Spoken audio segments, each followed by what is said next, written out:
ஜனவரி 2026க்கான மகர ராசி பலன்கள பற்றிய ஒரு சுருக்கமான பார்வை இது.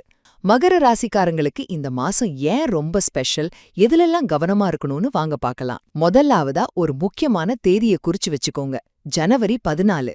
ஆமா, இந்த மாசத்தை ரெண்டா பிரிச்சுக்கலாம். 14 நாள் ஒரு காத்திருப்பு காலம் மாதிரி இருக்கலாம். ஆனா ஜனவரி 14க்கு அப்புறம் உங்க வாழ்க்கையில பல விஷயங்கள் வேகம் எடுக்கும் பாருங்க. ரெண்டாவதா, தொழில்லையும் சரி குடும்பத்திலயும் சரி மாற்றங்கள் இருக்கு. ஜனவரி 14க்கு பிறகு உங்க வேலை விஷயத்துல நல்ல முன்னேற்றம் வர வாய்ப்பு இருக்கு. ஒரு ப்ரமோஷன், சம்பள உயர்வு இல்ல ஒரு இடமாற்றம் கூட இருக்கலாம். அதே நேரத்துல குடும்பத்திலயும் நீங்க சில உறுதியான முடிவுகளை எடுக்க வேண்டியிருக்கும்.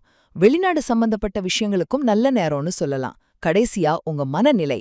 நீங்க போடுற உண்மையான முயற்சிக்கு கண்டிப்பா பலனுண்டு. நீங்க எதிர்பார்க்கிற வாய்ப்புகள் உங்களை தேடி வரும். தேவையில்லாம ரொம்ப யோசிச்சு மனச அழுத்திக்காதீங்க. முடிஞ்சா கொஞ்சம் தியானம் பண்ணுங்க.